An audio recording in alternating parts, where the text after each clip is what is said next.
Welcome to Make and Decorate, a podcast for makers who love to sew, quilt, and decorate.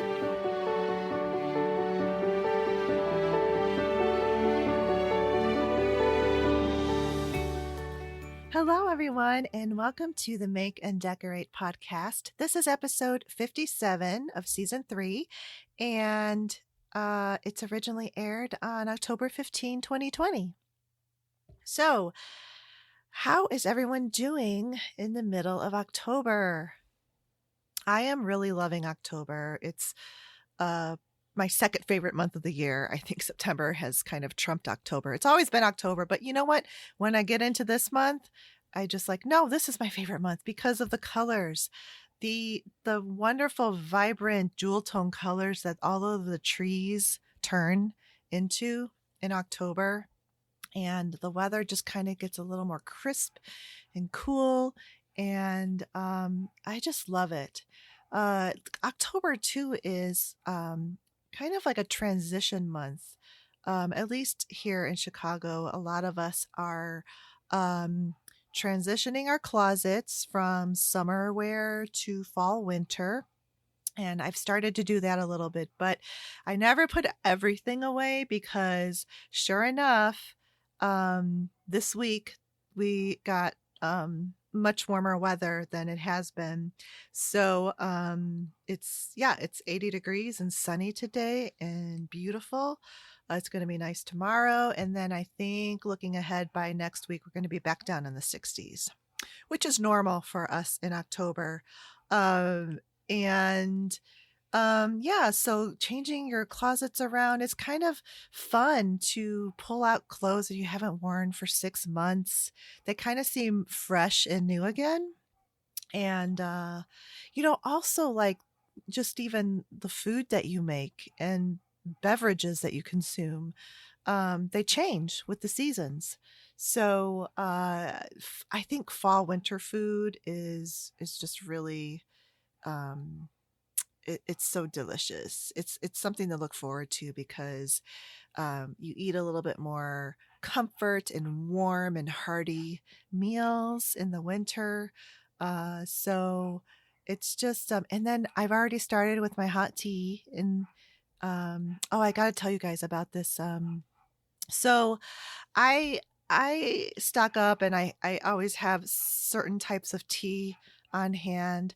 I absolutely love the, really nice, posh loose leaf teas. I have a great appreciation for those. But if I were to drink those every single day, I would be baroque.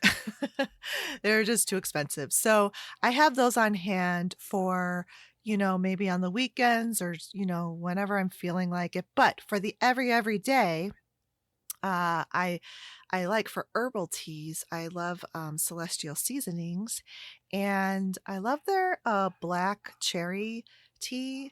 But there's another one that's kind of newer for me, and it is apple cranberry zinger.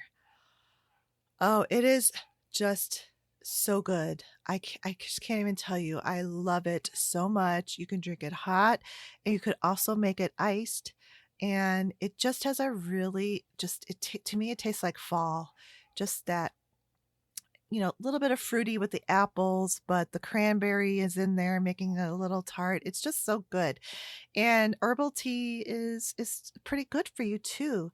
And it helps hydrate, and it's not expensive. Like you can get tons of those, but they're delicious. So I really like Celestial Seasonings, and I like Bigelow, Earl Grey teas. So yeah, I've got a good combination of, both types of tea. There is one flavor of Celestial Seasonings that I do steer away from, and I just don't like at all. And it is the apple cinnamon. And I would think that I would love apple cinnamon because I do, but the cinnamon in this tea is strong and kind of artificial. So yeah, I don't know why they do that, but it's too strong. And for me, at least, I don't know. Everybody's taste buds are different, but that That's why I love the apple cranberry, because I can still get the apple flavoring, but not that overpowering cinnamon flavor. And I love cinnamon. I love real cinnamon. I sprinkle it on my coffee grounds every morning when I brew my coffee. I love it, and it's very good for you. All right, enough of the tea talk. All right, let's just take care of a couple of administrative things, and then we'll get right back into the fun creative stuff. So, regarding the giveaway, I am going to extend it one more week until, so the deadline is Thursday, October 22nd, 8 p.m. Central Standard Time. And I'm extending this because I noticed the day that I launched this giveaway on October 1st, the comments were not working on that blog post. So I apologize for that, but I got them back up and running later on in the afternoon. However, I want if anyone tried to leave a comment that day and they couldn't because it was not working, you can now go back there and the comments are working. So I just wanted to be able to give everyone a fair chance to add a comment. And so if you tried and you couldn't, now you can. Just make sure you go to episode 56, because that is the blog post where the comments are entered for this giveaway. Okay, so that's about the giveaways. And just a reminder that I added the $2 tier to my Patreon page. So Patreon is another way that you can support the podcast and get an extra bonus episode every month. So instead of the normal 2 episodes a month, except for this month, there's 3 Thursdays, you will get a third bonus episode if you are a Patreon subscriber. So I really appreciate and thank all of the Patreon subscribers. It means the world to me, and it really does help me to continue this show. Another way to support the show is to leave a review on Apple iTunes. It does really help to gain visibility on the Apple Podcast platform, and by leaving a review, and hopefully it's a good review, but that really helps.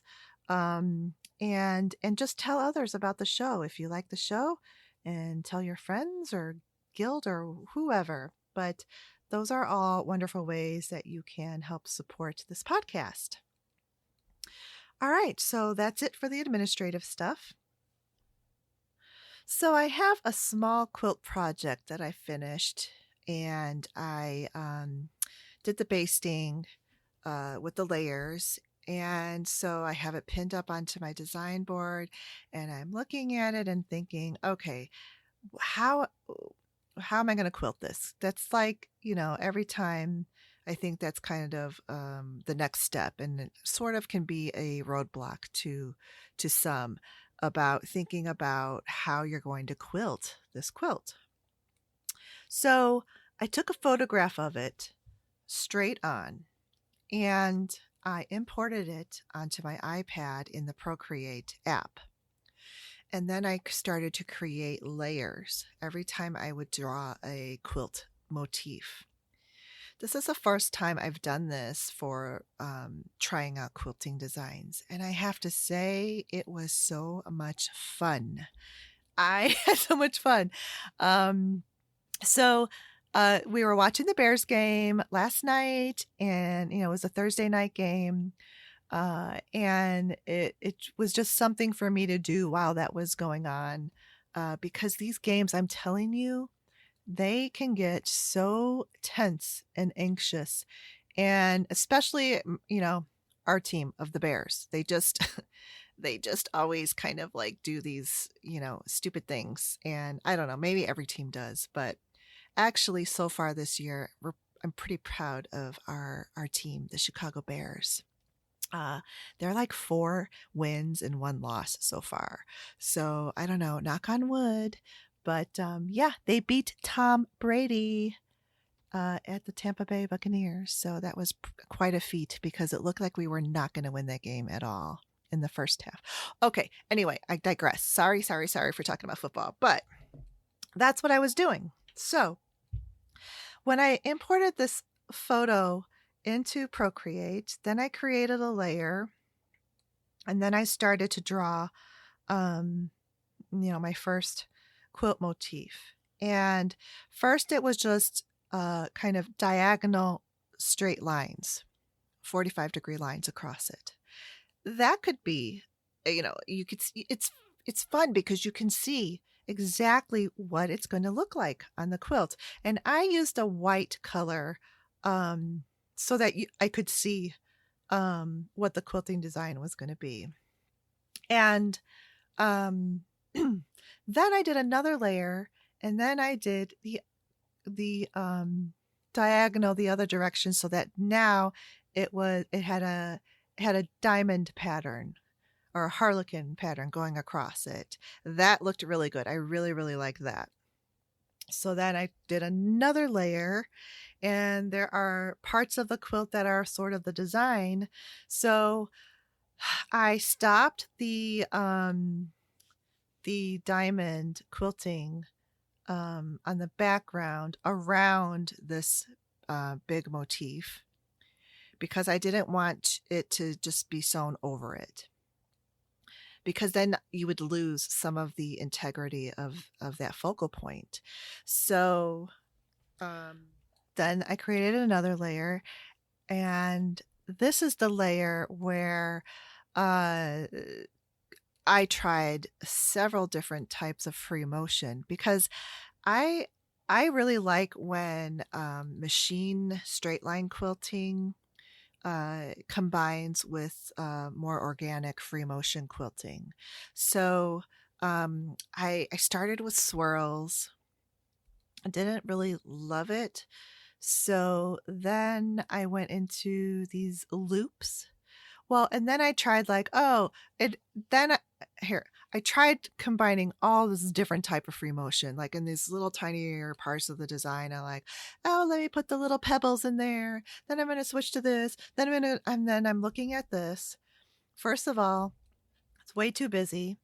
Second of all, I'm really adding a ton of time to this quilting, and it's just not necessary for this one.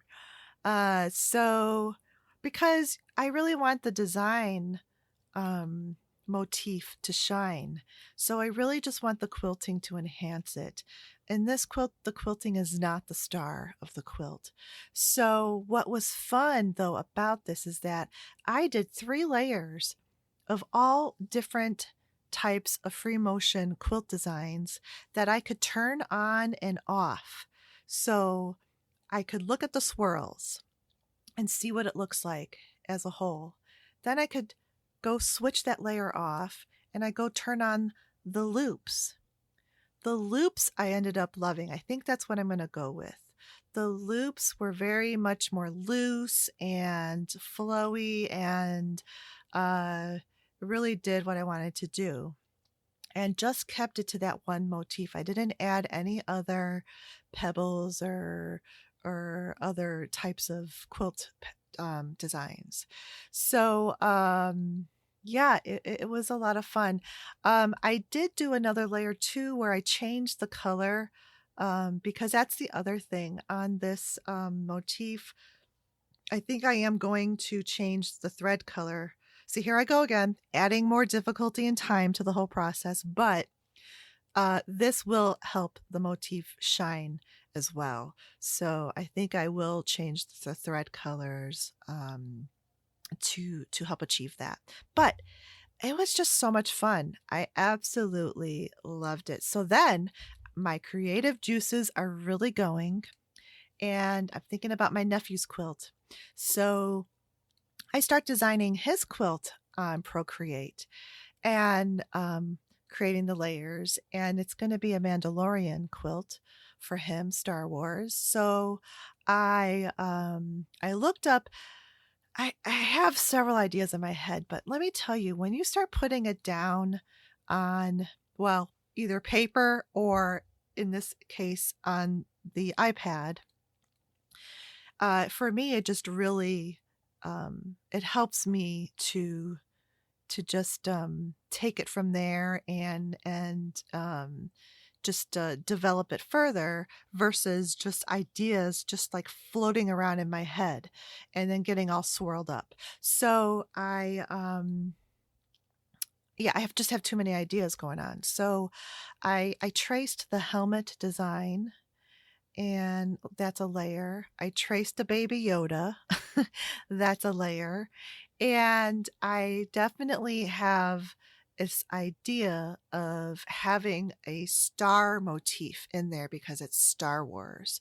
So I've narrowed it down to those kind of like those three elements, so that also does not get too busy, and having fun with it. Oh my gosh, I had so much fun.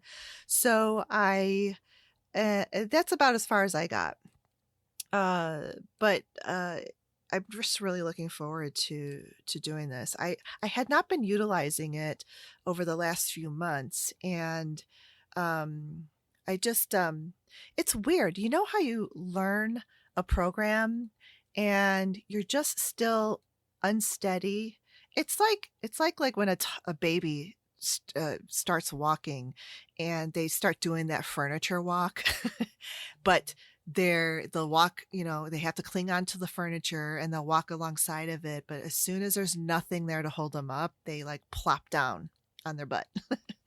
And that's how I think this learning process for me has gone. So with the Procreate, it was just getting comfortable with layers, comfortable on where things were at and how I would copy paste, make things bigger, smaller, import photos, like all of the features. And there's so many features in that app, but it can get overwhelming. So now I'm just like, here's what I'm going to use it for. How do I get done what I need to get done for what I want to use it for? And by kind of funneling that down, um, now I feel like I'm walking furniture free. I am walking, and slowly I will get at a running pace, right? So yeah, it's a much more fun now that I am out of that like initial learning phase and that unsureness of the app.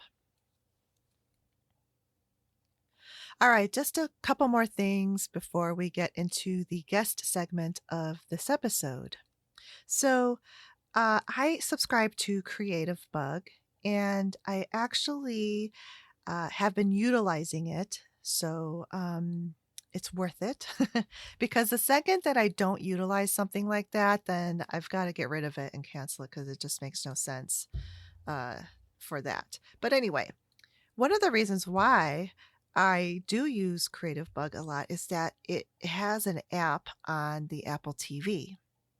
So I could easily watch it on my TV whenever I want. And I have been kind of watching it in the evenings, just kind of like winding down and stuff. So, anyway, I started watching these classes from K-Facet. And these are kind of older classes. I looked um, and well, I can also tell from the fabric collections that he was showing on these videos, but they're from 2013 and 2014. So you may have already seen these, but if you have not, I would say, because Creative Bug always has these free trial periods, and they may be like you can get 2 months for $5. I would totally do that because these classes, I think there's about, maybe they've got 3 or 4, I don't remember, but I haven't watched them all. I've only watched 2 of them, and they are amazing. I just was it, this is one of those things where watching something like this just kind of takes you away into this just idyllic place, like you're in a happy place. And everything that was going on that day, because I wasn't having the best week, so I wanted to, you know I went to Creative Bug because I'm like, I need to see some creativity. I need to see some of that to kind of melt away this terrible day that I've had. So it did. It absolutely did that. And I can't believe I haven't watched those yet. But the way they've got the menus, it's just really not conducive to that. You really have to, like, especially these older classes, you've got to scroll and scroll and scroll. But anyway, so I'm saving you that time because now I'm telling you, go search for the K Facet quilt classes on there. And he teams up with Liza Lucy, and she does she does more of the instruction and the sewing part, and he comes on and he does the design part of the quilt, explains um the why of the design and the how of the design, and it is fabulous. I probably will watch them again. And I actually printed out the instructions to make this quilt. So the first class is more of like an intro class. They have geared that towards the beginning quilters, but anybody can watch this class because it's not just beginning on how to sew your pieces and blocks together, but the design part of it is very interesting. I like to see the way he approaches it, and it's just fun. He also has this really cool tool or notion, and it looks like a magnifying glass, like those vintagey with the handle and the round lens, but it's not a magnifying glass. He calls it a reducing glass. And the way they captured the camera angle of this as he was looking into the reducing glass to see how the fabrics balanced out on the design board. And then you could see I could tell right away before he even said it. I was like, that light colored one is the one that's out of place here. And sure enough, that's what he said. But it was so much fun. I don't even think I've ever heard of a reducing glass before. Maybe I have, but I don't think so. Have you guys heard of a reducing glass? I even have to just go look that up because it just looks so much fun, and it feels like Sherlock Holmesy too. I don't know. You got to make it fun. I love all this fun stuff. I love fun tools and notions. So, yeah, I would just go take a look at that. YouTube. So there's two things I want to tell you about on YouTube. One of them is I subscribe to a channel called UK Panel and TV Shows. And they will have some episodes or full seasons of shows from the UK TV. And they're anything. They could be historical, they could be documentary. I don't know, like game show maybe. It's just all different types of shows. So this one is called Secret Scotland with Susan Calman. Susan Calman is the host of this show, and every episode she takes you with her to a location in Scotland, and you get to experience, it's almost like you are touring Scotland with her, and you get to see all these magnificent sights and castles and architecture and natural wonders of the oceans and the channel. I mean, everything. And she's funny. I don't know if she's a comedian. I think she may be.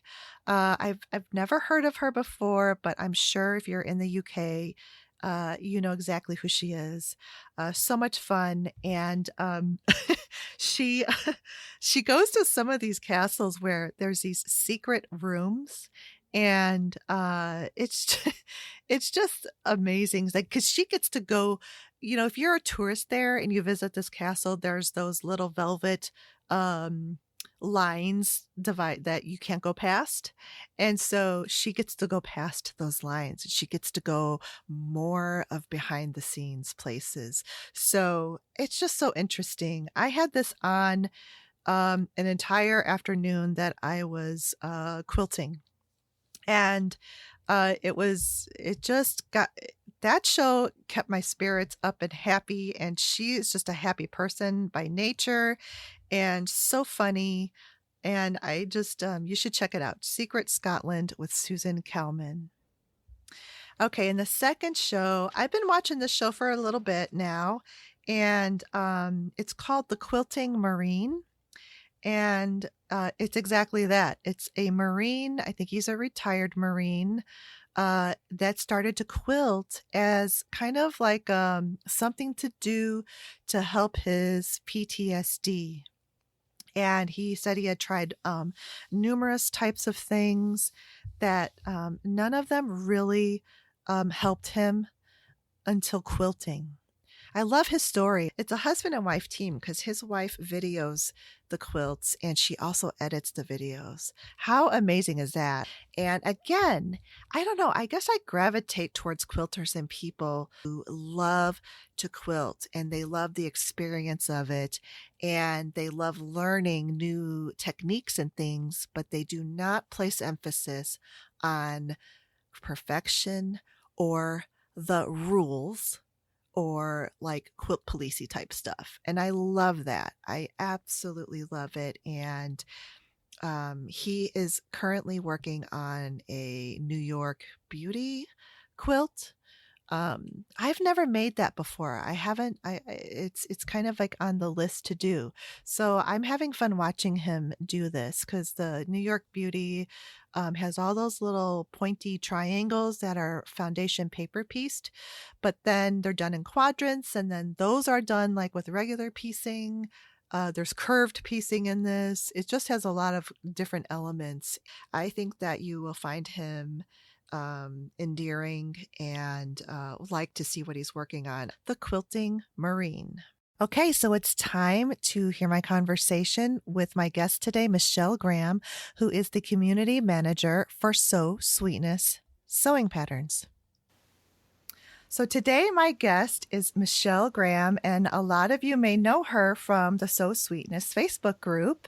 And I'm so happy that she's on the show today. Hello, Michelle. Welcome. Hi. Hi, Stephanie. Thank you for having me. I'm very excited. I am really excited to have you here. Just a real quick thing. Way back a couple years ago, I had Sarah Lawson on, and then we were chatting afterwards, and we were talking about you. And this is way before you even started working for them. And I said I should have Michelle on the show, and they're like, "Yeah, you should." So I've had that in my head ever since that I needed to get you on the show. So here you are, and I'm so happy that you're here. I'm glad you asked. Yeah, good. So let's just start with just where do you call home? Where you're from, and I want to know too, like, what was your first ever crafty activity or type of thing that you ever did, and how it catapulted into the creative person you are today. So just start with where you're from first.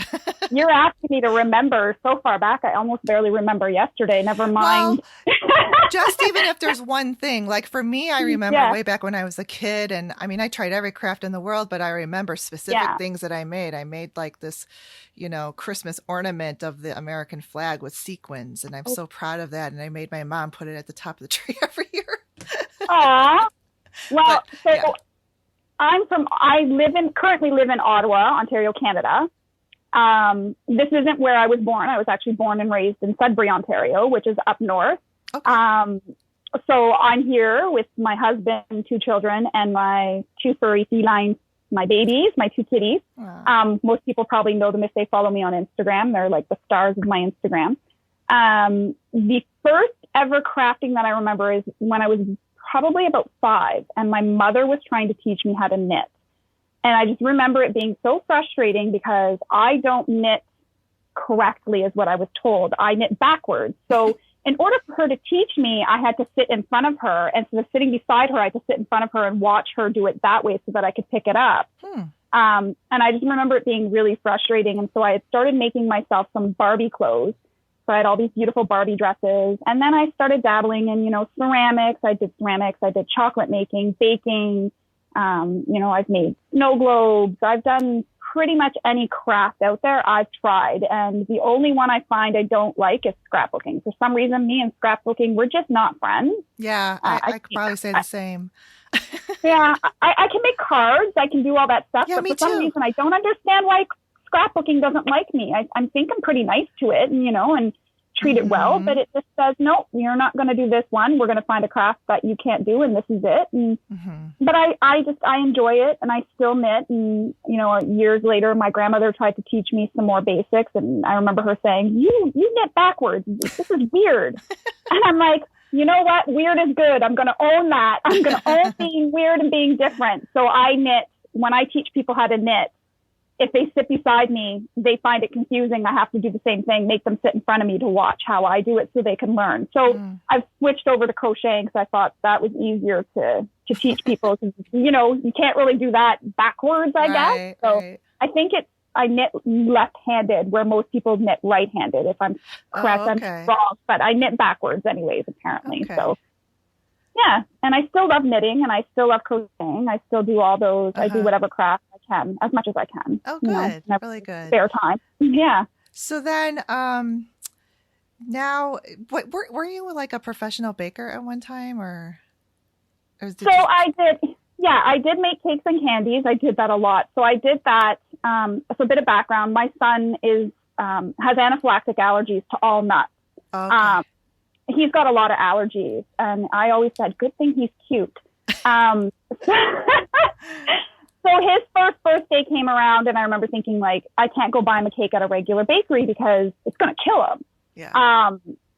So I said to my husband, well, when I was younger with my mother, I used to make cakes. I mean, she used to make these elaborate, gorgeous wedding cakes with like staircases and waterfalls. And I used to do that kind of stuff with her. And I just thought, you know what, this can't be that hard to pick up again. So I took a class at a Michael's just to get the basics back again. And I decided for his first birthday, I'd make him his cake. And then it just sort of went from there. And friends started seeing the cakes I was posting and making, and they started asking me to make them cakes. And it just sort of went from family to friends, and it just ballooned into me doing pretty much cakes every weekend. There'd be some weekends where there'd be 4 cakes I'd be making. Wow.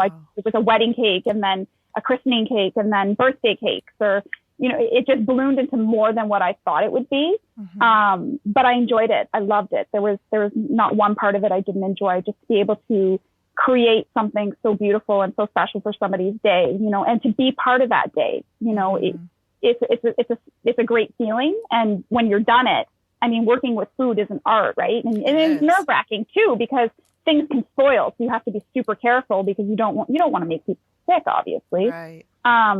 But it was just a lot of fun. And I remember, then I started with my sons, and I remember that first cake, and I was like, that's kind of, wow. Ooh, that's kind of scary. But then as things got, progressed along, and I got into fondant and gum paste and, started sculpting the characters, and, I was in a magazine. I had honorable mention from Buddy Velastro. I did a cake competition where I won the cake competition, like a cake making competition. And all the proceeds went to Make-A-Wish Foundation. Nice. So, and then because of this, I'd gotten, and I don't remember how it happened, but I had gotten in contact with Ronald McDonald House here in Ottawa. And I started making them cupcakes every month for their monthly birthday parties. So I would donate cupcakes every month for the birthday parties. And then through that, I started doing their special occasions. So when they did, big parties or whatever, I'd make a cake and cupcake. So for example, Toys for Tots, when the Marines would come in and do that, I'd make cake and cupcakes for them for that.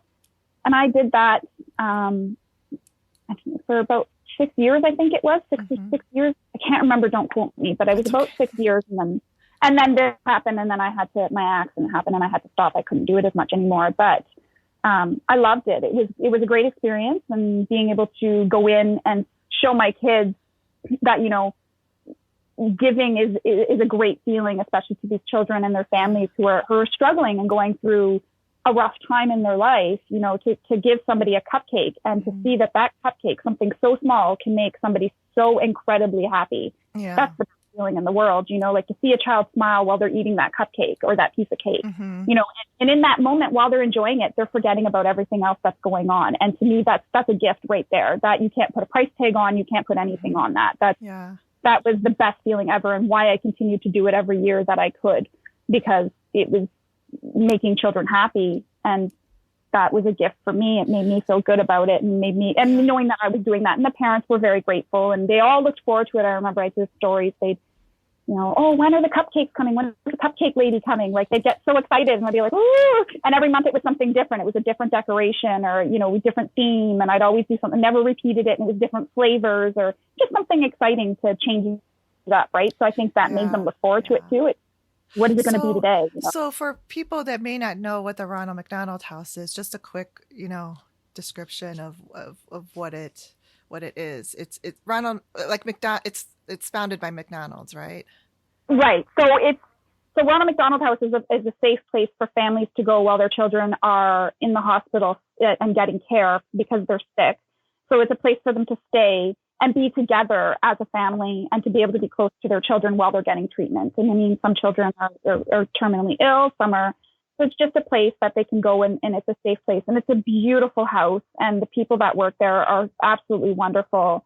That the families, they're being taken care of, and they're able to be close to a child that may be sick.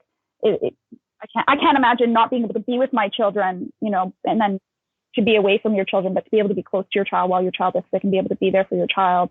That's, I can't imagine what they go through for them to have that. Mm-hmm. It's a wonderful, it's a wonderful. I will continue to support Ronald McDonald House and do whatever I can to help support them. That's great. Yeah. And I know I've seen them even post some stuff to you of like how appreciative they are of everything you do for them. So that's really great. Yeah. It's very nice. And you're right. Your kids are seeing you doing this, and they're going to carry it on themselves, which is wonderful. Yeah. So then you said you did the cake making business up until. So this happened. So it's a genetics thing. And it'll be 7 years September. So I have a disease of the patella. My knee is deteriorating. My right leg hasn't bent in 7 years. Oh. So because of that, it's affected my hip, my back, my shoulders, my arms. I've lost some fine motor skills. I suffer from chronic pain. So that's why I don't sleep a lot, because of chronic pain, and then I can't get comfortable. So I'm tossing and turning a lot. I have shoulder issues. It's kind of one of those things where it's a snowball effect, right? You have one thing that starts, and then it just sort of goes from there, and it just kind of affects all your other parts of your body. Because my right leg, I compensate on my left because of the way I walk. I sort of walk tilted. I tilt towards the left side. I tilt towards the left side. Mm-hmm. But I try not to, the way I look at it is I try not to let it take more from me than it already has. So, I had to stop doing, for example, cakes, because I can't lift things that are heavy. Obviously, if you're walking with a cane, you can't really carry a cake in one hand. That'd be a disaster. So I couldn't do that anymore. So I decided that, I'm going to make the best of this situation. This is the hand I was dealt. You make the best of it, and you try to find the positives in it. I'm still here. I'm still the same person I was. I'm just, I've got a robotic leg, my cane. I ride on wheels. Like, you try to make the best of the situation and try not to let it take more from me than it already has. When it first happened, I fell into a really deep depression. I mean, that's a given. I think anybody in that situation. Absolutely. And it was hard at first to adjust to, and I sort of fought it. And I remember my husband saying, you need to use a cane. You need to use a cane. And I'm like, nope, not using a cane. I'm stubborn, not using a cane. And then finally I just gave in, and one of my neighbors gave me a cane. He was an older gentleman we were really close to, and he gave me one of his canes, and I was like, why was I being stubborn? Like, this is so easier. Like, I'm not walking around trying to grab every wall and everything around me to try and, support myself. Right. So it was just kind of funny when I think back, and now I'm like, okay, no more being stubborn. If I have to do something, I'm just going to do it because what's best. But, I just sort of make the best of the situation and do what I can within my limitations. Sometimes I push myself and I end up regretting it later on at night. But, I think it's natural for all of us. We just want to feel human, I guess, is what you just want to feel normal and human again. So I do what I can that makes me feel like I'm still me. I'm still able to do things. I realize that I have limitations. I can't go out for walks anymore. I can't go on bike rides. I can't, but I can ride my red scooter. So hey, I've got this cool red scooter that I can just zoom along on, or, it was harder, I think, on my children than it was on me when it first happened, especially my daughter. remember it as much because he was in grade 1 when it happened, when my daughter was in grade 3. She remembers it. She remembers it more than him. She remembers mom being on a bike. She remembers mom doing all the walking. So I think it was harder for her than it was for him to adjust to. But I have to admit, I have amazing kids. I have an amazing husband. They're really helpful if I need anything. If, can't do something, they do it. So I think I've kind of hit the jackpot there in terms of. You have. Yeah, absolutely. It's awesome. So in life, we're all given situations that, may not always be the best, but I look at it as make the best of what you've got and just keep going one step forward, take it one day at a time. You make the best of it. Yep. Don't wallow in, I'm not going to wallow in my self-pity. I'm going to move forward. Yeah, that's wonderful. And I think because of that, positivity on your, that you have, that it brings back and multiplies, more blessings into your life because of it. Going to get into the So Sweetness thing. Like when I found So Sweetness and I started becoming part of that group, it was like, I felt like I was getting more than I was giving. I'm always saying that, and people probably think that really sounds really crazy, but it's true. I feel like I get more than I give. And I mean, my background is ECE. I love to teach.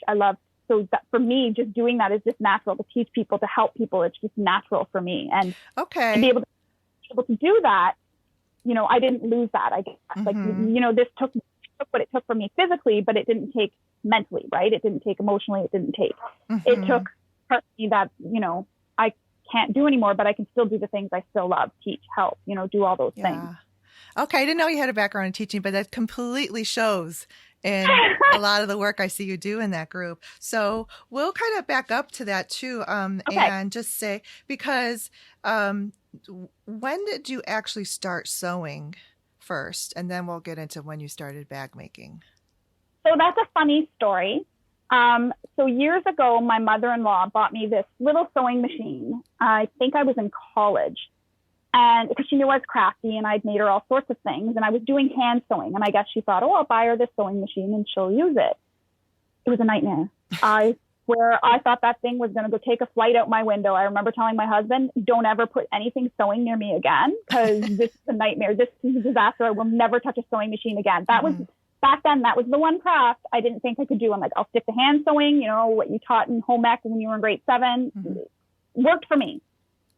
So I steered away from sewing. And then in 2015 Christmas, because of losing all my crafts, I couldn't do all the crafts I was doing. My husband decided to buy me just a Singer Simple basic sewing machine, not the expensive, just super simple, because he thought, I remember what happened the last time, but we're going to give this another whirl. You're older now. Maybe you have more patience. Maybe we'll give it a try. So I got it for Christmas, and it sat in my basement until January. And it was that memory, when you have that negative experience the first time and you're just like, I'm not touching that. I was so scared. Finally, one day I was like, forget it, crack this baby open. Let's give it a whirl. So I went online and I looked up, how to thread it and how to do all this. And as I was doing that, I'm like, all those years ago, I wasn't threading that machine right. It wasn't the machine. It was me. And I'm like, if only I could find that machine and tell it how sorry I was and how mean I was. Like, let me tell you, it was me. It was user. It was not the machine at all. So basically, January of 2016 is when I officially started machine sewing. And I was hooked. It was, I just took off. I started making small little projects and I just kept going and going and going. And I loved it. It was, my husband was saying, because he realized that I had lost my creative outlets and he wanted me to have something that I could look forward to every day, something that I could do every day, something that could make me feel creative and enjoy and be for me. Little did he know it would take off this way, and we'd be, my whole basement is filled with sewing stuff. I don't think he realized what was going to happen. So I always tell him it's his fault that I have a bag graveyard. I tell him it's his fault that half our basement is taken over. Yeah. I find it as funny, but I mean, your fault. So it just took off from there. I fell in love, and I thought, all those years ago, I wish I'd taken the time to just really figure out that machine, because what could have been. But again, everything happens for a reason, right? So it just wasn't the right time in my life, I guess, for it. But I felt so bad. I'm like, that poor machine, the things I said to it. Oh man, I hope the new owner was so good to it after me, because I was not nice. Now I love my machines, and I tell them every day they're good machines and I love them. I'm sure my family thinks I'm nuts talking to my machines every once in a while, but like I talk to them. Why wouldn't I talk to my machines? So no. So it's only been since January 2016 that I've actually been sewing, and it's been a wild ride, and the knowledge and the experience that I've gained, and the how my skills have built over time. I mean, I still look at my work and think, oh, it's all right. But I think we all do, right? We're our biggest critics, and that's what I tell people in the group. We're our harshest critics. We see things others don't. So when we look at our work, we see the errors, we see the problems, but other people don't. They just see this beautiful item you made, and they look at it in awe, like, wow, you made that, And we need to stop pointing out our flaws in our work, because really those flaws, those mistakes, those errors, that's character. That makes that bag unique and one of a kind. Oh, and it's handcrafted. It's not It's not done by a mass-produced, robot. It's made with love. Yes. You're not going to get by a robot. Right. So I always say flaws, your mistakes, that's character. That makes that bag one of a kind. That makes that, you own those characters. They are that bag. That's what makes it the best bag. Yeah. And then I think also too, like when you started again in 2016, now there was many platforms in different ways for you to learn from the comfort of your own home.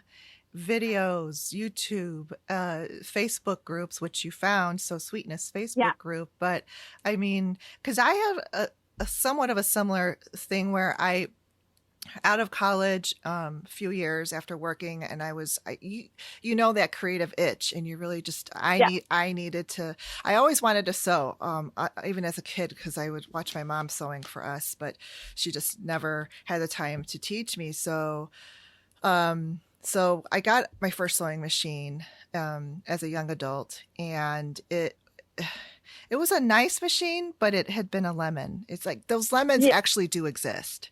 It's not. Yeah, they do. They do. And we took it back to the dealer, and he was just, not a very good, person. So I'll just leave it at that. But so that was, and I had the same aggravation as you. I wanted to I was just crying and wanted to throw that machine across the room, and so then I just, then I got this job that required all my time. Like it was just like I burnt out on it, but I didn't have time to do anything but work. Yeah. So I left it, and then I didn't come back to it until like 2008 is when I started to. And I told my husband, I'm like, I need to also have some, because I would get frustrated at those butterick patterns, and how they are just not user friendly. They already assume that you have been a 4-H member for a gajillion years, and you know what you're doing, and not everybody does that. So that was also frustrating to me. So I told him, I'm tired of being frustrated, so I'm gonna take a cup. There was a local place that was giving classes, and that's how I got back into it. And wow, that can change a machine, and just a little bit of instruction, or, however you get it, can change the way. It makes a world of difference. A huge difference. Yeah. And then I just couldn't stop. I was like, this is great, and this is my thing, and I'm in it. And ever since then, so just like you. And so if people are out there, and if they're listening, and if they're just struggling with your machine, maybe learn how to thread it. Or how to thread it properly. First check it. Yeah. First check if it is, a user error, but sometimes it might be a machine fabrication manufacturer error. It might be. So, and if that's the case, don't put any more money into that machine like I did. I can't tell you how many times I had it serviced, and finally this one service guy told me, he's like, you keep getting this fixed, but he's like, it's going to constantly keep going out of calibration. It's just not pointless. Yeah, it's pointless. Yeah. So I was so glad he said that. So finally I got a different machine. Yeah. But anyways, I always tell people, don't give up, because all too often it's too easy to just give up. Forget it, Helen, I'm done. Don't give up, walk away, take some space, you know, put it in a timeout and come back to it later when you have fresh eyes and you're feeling better about it. You know, go have a glass of wine and come back to it. I mean, the wine will definitely. Absolutely. And even if you've been sewing for a lot of years and you're in the middle of this project that's so intense, I've done it too. And your eyes get tired or whatever, you just have to walk away. And then when you come back and you're just like, oh, what was I stressing over? This is what I needed to do. But you just don't see it through all of your clouds of frustration. That's right. And the more you try to keep going at it, the more frustrated you get. Right. And it just builds and builds and builds. But I'm stubborn. So I'm like, no, you're not leaving this machine until you get this right.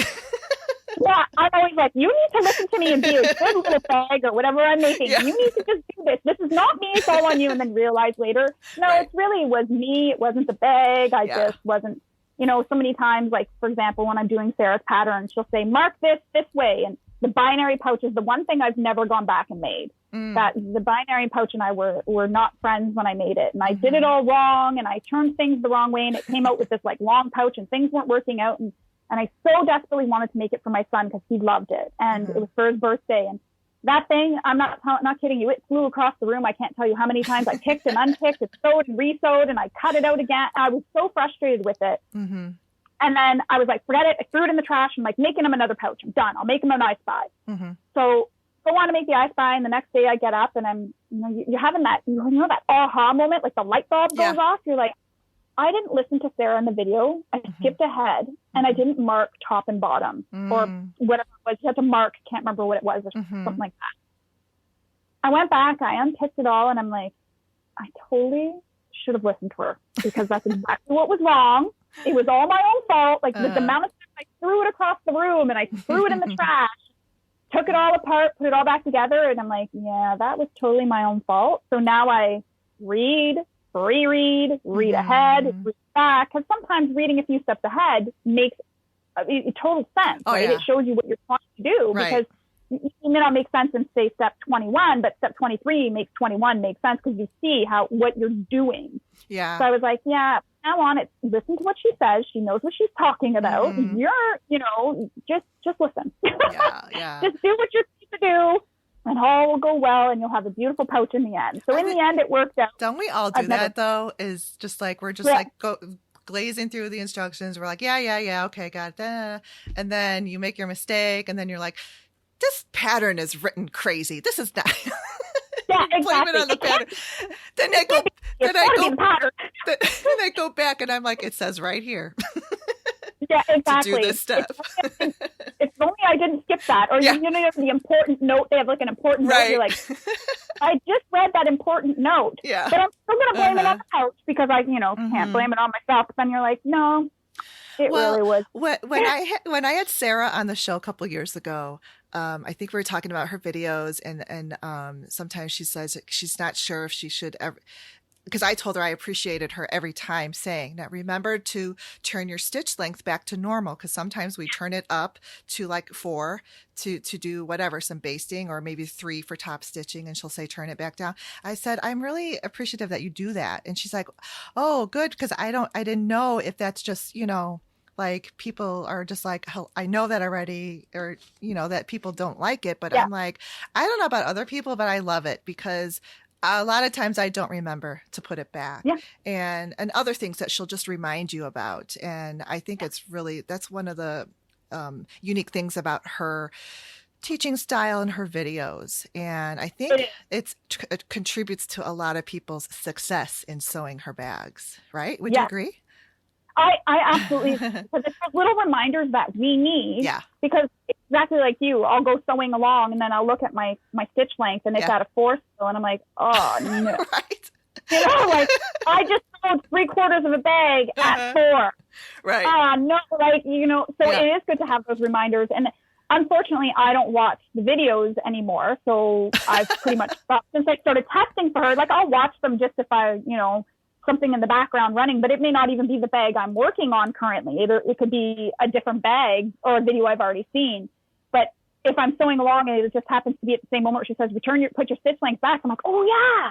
Oh, like I just need to have something like on a speaker, just saying every once in a while, stitch length back to 2.5, stitch length back, like, just to go off, like just have Sarah in your ear. I know. But I do, she's got this calming voice about her and this way that she teaches, and the way she explains everything, it makes it make sense. Yeah.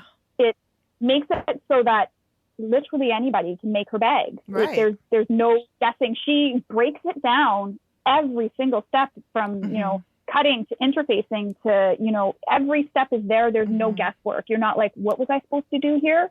Oh, right. Okay.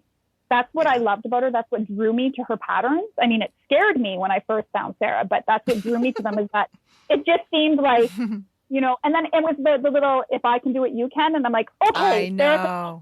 Yes. Yeah, she said that after I ended every video, and I was teaching my niece how to sew. Well, she had that, she did these little cork projects free, and that one, the little zipper wallet, it's so quick. I mean, you just pretty much put the zipper in and then you sew around it and it's done.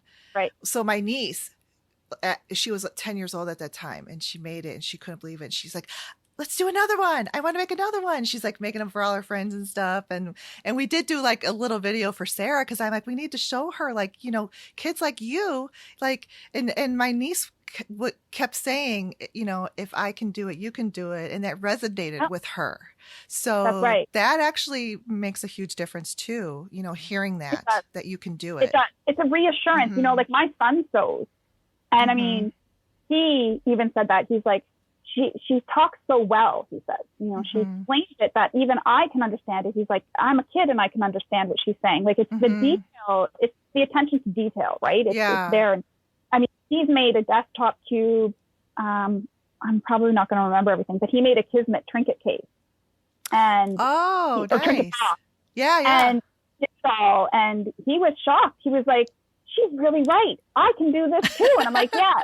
Except for the binary pouch, buddy. Like, I couldn't do it. Sarah said I could, but I could. No, I need to talk about that. So that's funny. It's nice because it's that extra reassurance, right? That it gives you, it's the confidence that everybody needs. That's what we lack, right? It's natural to human nature that we all lack that little bit of confidence to, try something new or something different. And then when she says that, it's like, okay, I believe in myself. I can do it. And I love that she does that. And I love that there's not a lot of words to her patterns. It's very right to the point. This is what you need to do. This is, the next step. And even in the video where she goes into detail, like, this is why she's doing this, it helps make sense so that you can apply it to other patterns, as well, because it's like, oh, right, I remember we do this because of this or because of that. Right. So that's what I really like about her patterns, is they're just, user friendly, but they're good for anybody. Any level of sewer can make them, whether it's, the park sling backpack right to, like you said, the cork pouch. Anybody can do it. The videos are the biggest help. But I mean, I don't use them anymore, but I know just from when I first started, the video was like pause. You do one step, you pause, and then you stop, and then you pause. Yeah. That's, have her right there on pause. My note was like, wow, she really pauses videos a lot. What is she doing? It's kind of funny because I have her on, the iPad, and I'm doing the step, and then it's like I start talking to her. I'm like, just hold up, Sarah, pause. Let me catch up with you. I talk to her a lot. I'm like, wait, Sarah, slow down. You're going too fast. Wait. Oh, pause. Right. You're talking to her, or she'll say something and you'll answer her and you'll be like, wow, if there's a camera in my sewing area, I probably look like I'm going crazy because I'm talking to my computer for crying out loud. I have a feeling we're not the only ones. I'm thinking. No, I don't think so. I don't think so. But they're great videos. So I joined Sarah's group like way before I actually then really kind of got involved with it. So it was before she started doing her videos and everything. And then I think it was like the beginning of 2017, maybe right when her Minikins one was coming out, I think, or even before then. It might have been before then, but she started to put things on sale in groups of 4. And I thought that was kind of cool because you could like get this savings, really good value for 4 patterns. It was pretty cool. And then her Facebook group started to grow, and then she started to do some videos. So then I got really interested, and I was going through a very hard time that year. My husband had lost his job, so we were just, I needed something, and I even though I was still quilting and sewing and stuff, I just needed something else that was just like, it didn't take forever to make.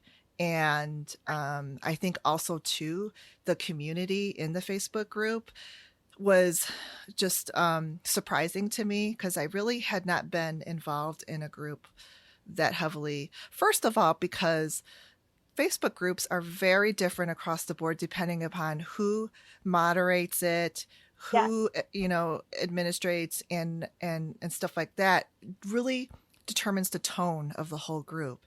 And so I already kind of had sort of like a negative, oh, these groups are just full of drama. So then I'm in there, and also too, I was very shy, so I just didn't even like want to post anything I made. And then I saw tons of people posting what they made, so I posted one. And do you know, like, the first person who said something to me, or the first two people, was Bronwyn and you. Aww. I remember Bronwyn, and I was just like, oh my gosh, that was so nice. That was so sweet. And, because you're just, you fear people are like, well, I would have done it that way. Yeah. And no, not like that in that group at all. And people are so positive and uplifting. And I saw just maybe 2 times, not a lot at all. 2 times that there might have been someone who, was disrespectful and said something. And then it was like, it wasn't allowed to go on. It was like, that's it. It was stopped. Okay, bye-bye. Yeah. Yeah. Which I think is smart, and it's really good. Yeah. And the group has just grown immensely. And then she started doing her, Sunday videos. And so, yeah, you were in that group, and you were very active from the start, and everybody knew you. Everybody knows you. It's funny though, because I was so at first I joined, because I found Sarah back in, I think it was April. Originally, I found her in April of 2017. And I looked at her patterns, and I'm like, ooh, those are like, wow, I'll never make those. It was one of those moments, I'm never going to be able to make that. Who am I kidding? Like, okay, that's a dream. And then in August of 2017, she had the sale with the Filigree Double Zip, Emblem duffel bag, Sublime bag, and there was one other, and I don't remember what it was. Oh, I think it was the Ultimate Organizer. It might have been in it. I don't remember. Don't quote me.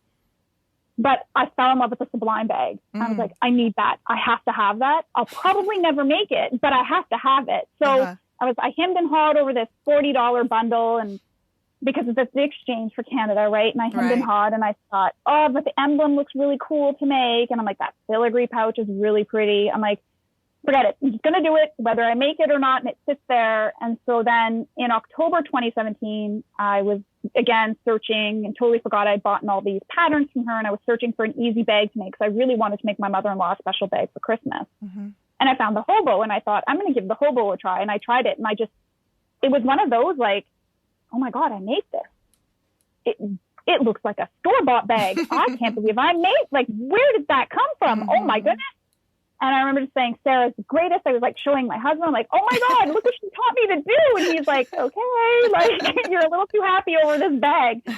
So, and then I just kind of went from there. And then I just, I think it was February, I made a Baker Street bag, and I finally got up the nerve to post it after making a couple of the minikins, and I hemmed and hawed over the minikins buying it, but I'm like, these would make great Christmas gifts. Mm-hmm. Finally in February, I think it was February 20th of 2018, I posted a Baker Street bag I made. And it's the same as you. One of the first to comment was Sarah. And I remember that feeling that, wow, Sarah noticed my bag. Like Sarah, the designer, noticed and said something. And it was just that awesome feeling that you get from when somebody comments on your work. Mm-hmm. And then I just sort of thought, why was I so scared to post anything? Everybody was so loving and so kind, and their comments were just very uplifting and positive. There was nothing ever negative. And I'm like, why was I so chicken to post all these other things? I never even knew that about you. It's interesting, because I think we must all be the same, because a lot of people are hesitant to post, and I was the same way. And you were too, I guess. I didn't know that. Yeah. I was very shy. I was very skeptical of my own work, and I thought this isn't good enough, and look at all these people in this group and what they're making, and I can't compare to these people, and oh no. And then it was just how I was, you know, everybody, how positive they were. And I just thought, what was I waiting on? Like, why was I so scared? Don't be scared. They're so loving, and they're so kind, and they're so positive. And, and, you know, nobody pointed out, like, I think I had mentioned that there was a mistake or something, and everybody's like, oh, I don't see the mistake. And I'm like, either you guys need glasses or, but you know, it's the way it is. Again, back to we're our harshest critics, right? Right. I was just so proud of that bag, and I was so proud that I finally posted. And then it just sort of went from there, and I became what I call the So Sweetness stalker, and they never got rid of me after that. I've just been there. Right. Now I'm stuck like glue. And you just sort of, you know, you were really involved in the group, just, you know, posting the stuff you made, and then you started, I don't know which came first, but you started to then do some hacks to some of the bags, and you would add a zipper here or something else there. And then, then after a while, I don't know if people asked for it or whatever, but then you posted actually instructions on how to do those hacks. Yeah. So that was pretty generous of you. It was really, really nice. And I think it's pretty amazing that you only started sewing these bags not that long ago, and now you're figuring out all these different ways to add features to these bags, which is I say no amazing. Bag is safe. I keep telling Sarah, you realize no bag is safe from my hack, right? Like I literally have a hack for every bag she's created. Like there's not one that there's not a hack I've thought of, or I thought of adding or something. And you know, sometimes the hack is just adding a zipper here or adding a zipper pocket there, but or a little wristlet something, or you've done that before too. Know, I just like taking it, and I like giving it a, you know, it shows people that it's got more than just that one purpose. You can use it in other ways. You know, like the one I had the most fun with was the persimmon dumpling pouch. Okay. And I did 22 hacks. And I actually have more hacks. That's crazy. And some of them are written, but it's Wait, just did you say 22 hacks? I did. Oh, wow. Yeah. And when I was typing them all up, I got down to typing up the last hack and my computer crashed. Uh-oh. And I lost everything. No. It didn't save. And I think it was just before midnight. And I stayed up till 3 a.m. retyping it, because I had to do it. It was all in memory, and I had to read a few notes that I had written down, just like sizes and stuff. And I had all this math figured out for, you know, the animal ones and everything. Oh. And I remember I was crying. I called my husband down and like crying. I'm like, I can't believe I'm crying over this. Like, but it was so much a lot of work. To lose it all. And I'm like, is this what pattern designers go through if this happens? Like, is this how they feel? This is stressful. I'm sure. But it was the most rewarding and the most fun. Like I love doing that. I love hacking. I love making things, you know, different and fun and exciting, and it changes things up. So, you know, like you're right. It did start with that. And then people were asking, oh, you know, I think it was the cork wallet, I think was one of the first. And I said, oh, okay, and I'll write it up. And I look back at my hacks, and I'm like, there was no pictures from back then. Like I had no step photos. Now I do step photos. Now I can more detail. And I'm like, I need to revisit those and vamp them up again and add step photos. But I'm like, I'm so far behind on all the other hacks that it's just like to go backwards. I'm like, no. And you keep making new hacks, so it's like you got to catch up with your own self. I just did one hack ever, and it's not like original. I'm sure like everybody else did this too, but I added the little wristlet to the cork pouch. That's it. But you know what? That's all I did. I think every hack is probably something somebody's already done somewhere along the line, or, you know, but maybe not everybody has seen it. So when we do a hack, it's like, oh, that sparks creativity and ideas in people. It's like, you know, when I did the lined eyeglass cases and the cork pouch and all those cork lines, you know, people didn't really think about that. And it was like, I don't know. I was like, oh, you know, it'd be nice to sort of have that lining, because I'm all about sets. When I make a bag, it's not just a bag. I've got to have the wallet. I'm like, you know, big on sets. So, and if I don't make a set, I think people might think I'm sick or something, because Michelle always, but like if I give somebody a bag and there's not pieces with it, they look at me like, are you okay? Like, are you mad at me? Like, why aren't you giving me a full set? So I love making the set. So to do that, to line it, then it matches the bag, you know, I love it. I love doing that. I love making the matching pieces, and I love the hacking, and it's just taking something and adding to it. And I love that totally cool with me doing it. She's just like, yep, go ahead, I you thought know. that And was cool too. Yeah. Yeah. Because not I every love pattern that. designer would be as welcoming as Sarah is. And she really does. It's a wonderful, quality about her. And again, Yeah, I say this because the more you give back. And yeah, it's true with her as well. yeah. She and Danny, they give so much to all of us as a community. And she always, has a free pattern that she puts out there once in a while. And I hear her say, oh, I haven't, made a free pattern in a while. I want to, just do this. And I'm just like, that's really just very, very giving and kind of her. And I do know that everyone in her community um, realizes that, and they are very appreciative. I see it. I see a lot of Yeah. appreciation for that. So, I always say, like, when I talk about them, what draws me to them is how naturally giving and, you know, open and honest they are. They're not, it's not fake. right. It's just, well, it's who they are. What you see is who they are. And, they lead by example. They're not ones that just say to do something and don't do it themselves. They do it themselves. And to me, that's how a boss, but how a leader should be. They lead by example. They show us how it's done, and it's wonderful to see, because they're not just saying, go do this, go do this. No, they're showing us to do it. And that's how a group should be ran. That's how a business should be ran. They take pride in it, and they take pride and they don't just treat us like, I know I'm an employee of theirs now, but even before, they don't just treat us like a member. Like, we're all treated like we're family. Like, they care about everybody. And that's what I love about Sarah. She's so personable, and Danny, they're so personable. So it makes it easy to fall in love with them, and to relate to them. They're so relatable. I mean, they have their kids, and they'll talk about their kids, and they talk about, when she's on the shows right now, and she talks about the wildlife in her backyard. That makes her more personable. Like, it shows that she's not just a pattern designer. She's got all these other interests too. It's just like the rest of us, right? She's still a person, and she works hard. And I think, how hard she works for everybody. And she really wants to have these amazing patterns and give back to us, because, everybody sticks with her, and they support her, and they love her. But, that's why I'm so drawn to her. And that's what I stick around, because they're just, honestly, I can't say enough good things about them. I probably sound like corny right now, and like I'm, but I truly mean it. I have nothing negative to say about them. And I think we need more people like them in this world, Right.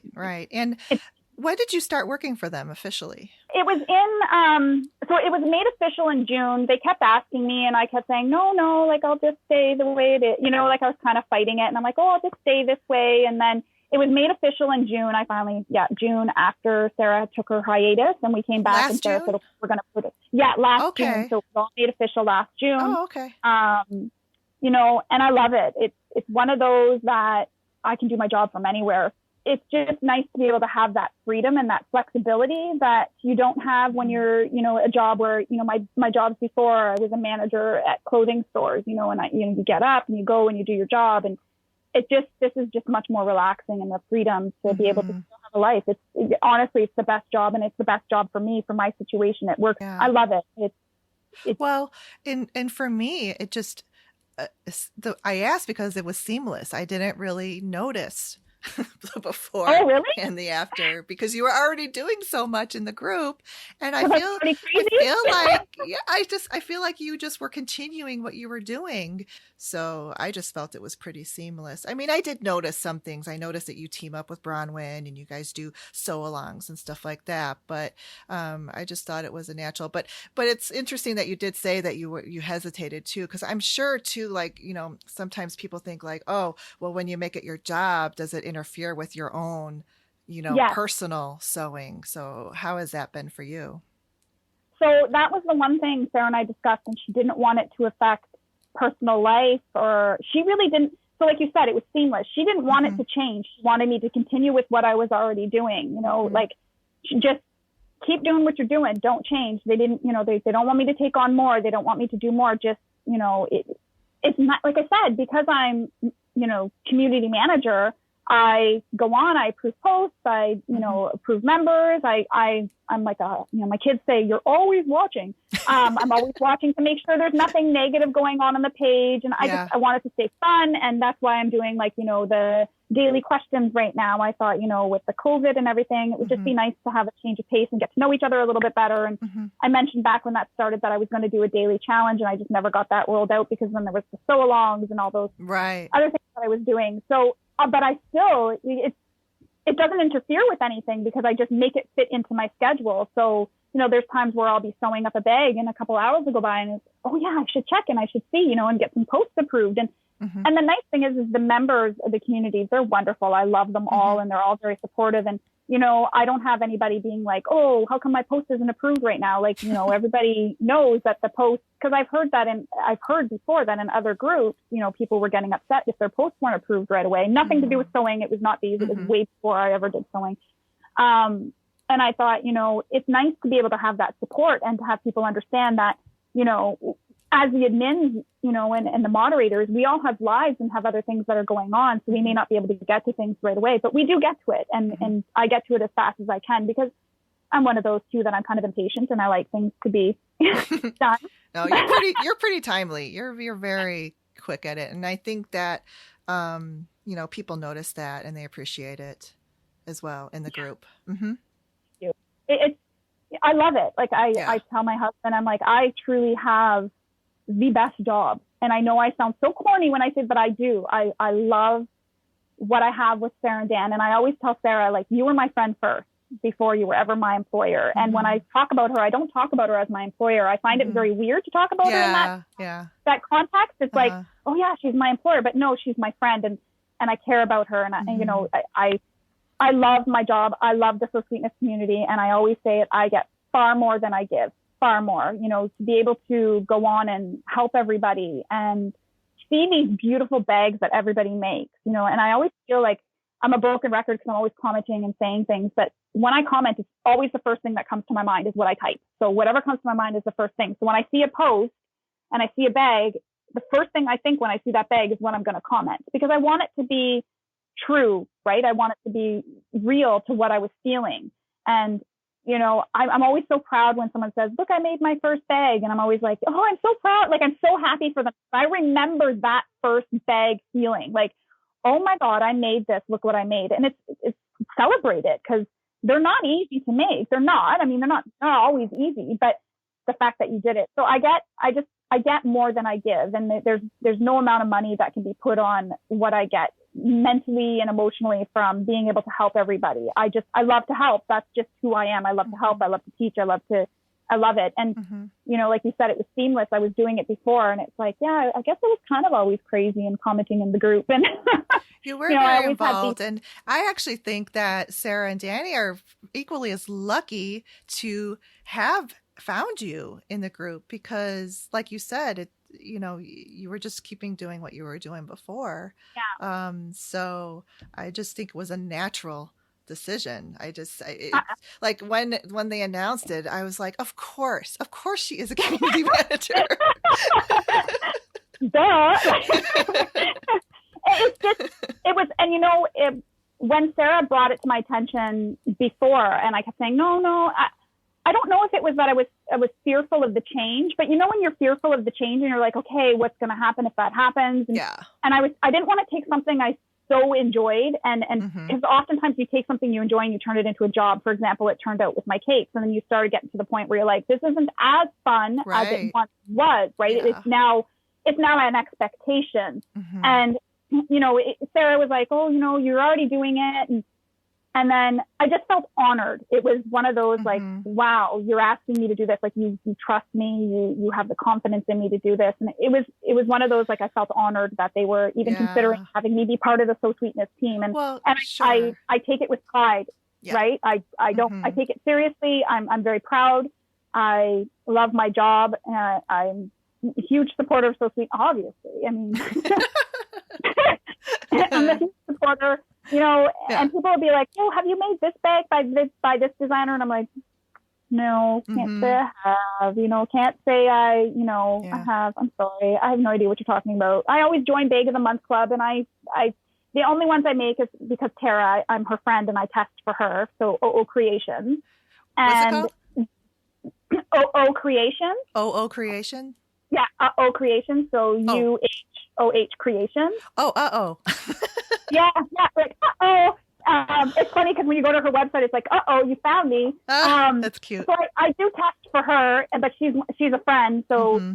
you know, I test for her as well. And that's the only bags I know are theirs, like hers and Sarah's. So if somebody asks me about another pattern, it's like, Mm-hmm. I have no idea what you're talking about. Like, I feel so out of the loop. And then people will mention about other groups that I could join. And I'm like, how did I not know about this group? Like all these different bag making things where you can get tips. And I'm like, wow, I am really like, I need to explore a little bit more, but I don't have time for that. And, you know, it'll find me when it does. So, yeah. But I love my job, and I'm honored that Sarah and Dan trusted me and me to do it. I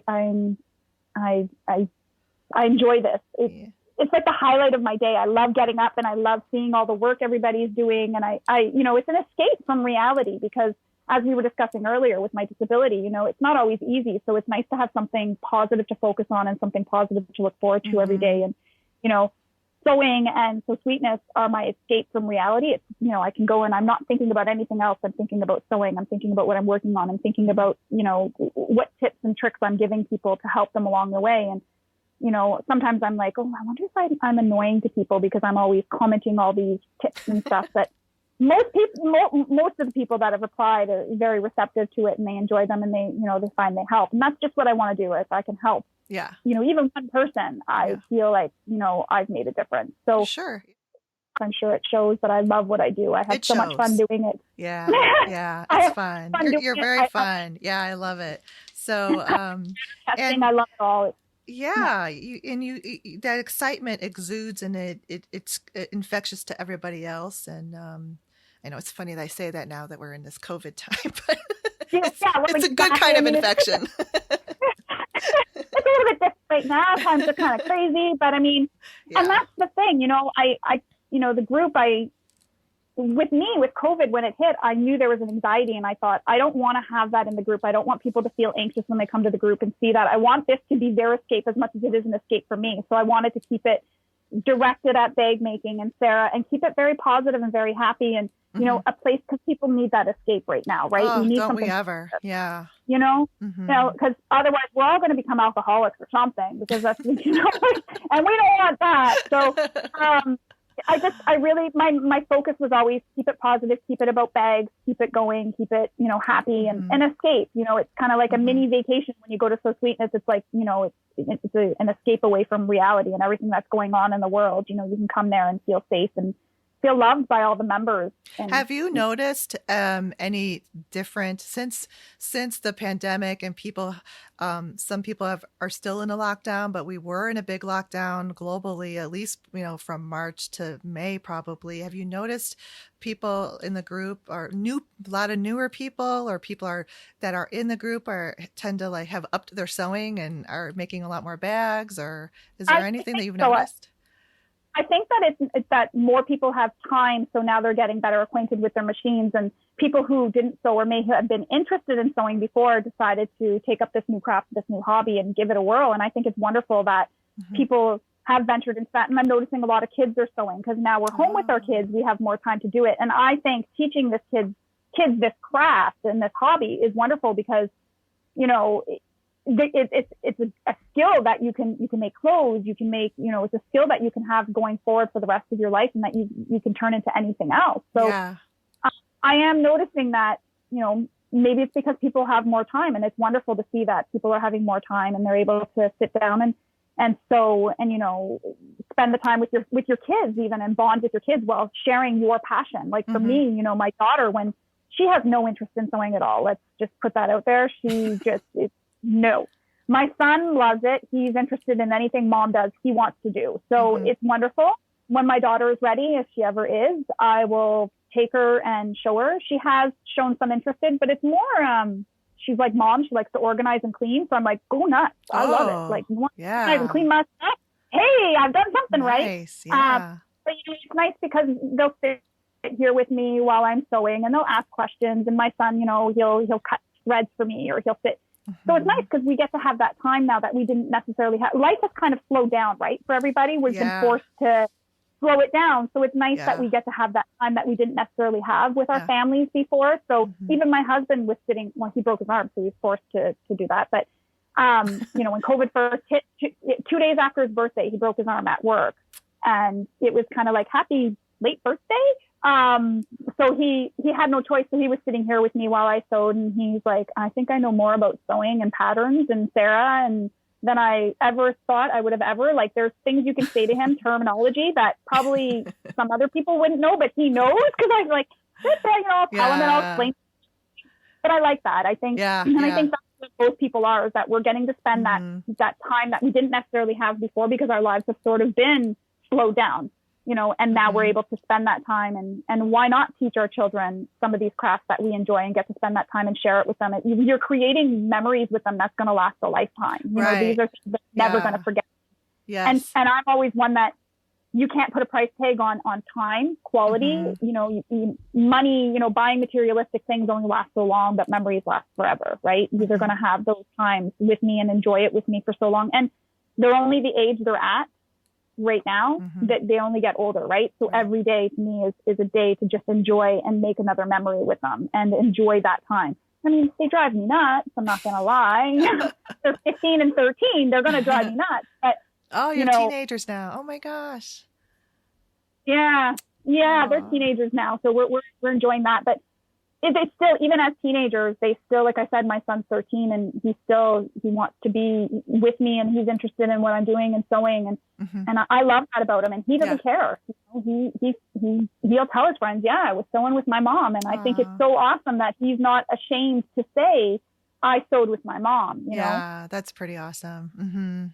For sure. You know, and he loves it. Like, you know, when he's done a project, I see in his eyes, like, the excitement, and it's that same excitement. I still have that same excitement every time I finish a bag or anything. That Me same too. excitement. Oh my God, I just made that. Yeah. Oh I know. You want to go tell everybody on the street. Yes. And I just, you know, you look at this bag, I mean, it's 3D, and you've made this out of practically nothing. That's what just amazes me every time. It's so cool. I love it. You took fabric that was cut in like nice big long strips, and you chopped it up into little itty bitty pieces, and you like massacred this fabric. And then all of a sudden you have this like beautiful, and you know, and it's like, oh my God, if I didn't look crazy, I'd go run around the neighborhood carrying every bag I've ever made. But then again, I mean, if you saw my bag graveyard, you'd understand the problem I have. I have a problem. I can't go away and have the same bag twice. I can't be seen with the same bag for very long. I have a problem. What's your favorite bag? Do you have a favorite? So like that I've made, or pattern to make, or do you want to know both? Both. Okay. So my favorite bag to make, so sweetness, of course, is the Sublime bag. I love that bag. And then the Day Trip Self and Wallet from Minikin Season 2. And then there's the Cotton Candy Pouch from Minikin Season 1, and the Paladin Pouch. So I love those, but the top is Sublime. Like, that's that I probably can make that with my eyes closed. I love that bag. There's just, I'm huge on zippers. I'm huge on pockets. And that's what drew me to it originally, was that there's all these pockets, and it's like that pocket in the front that I replicated for a Clyde bank to make it go through. And it's a good size. I mean, although the Best Friend pet carrier is now Sarah's biggest one, and my husband always jokes saying that that's the size purse I need to carry around, because my purses are like black holes. There's just so much stuff in there. You have this, and I'm like pulling out stuff that it's like, where is that coming from? Why is that here? Like, why are socks in your purse? Like, our kids' socks are in your purse.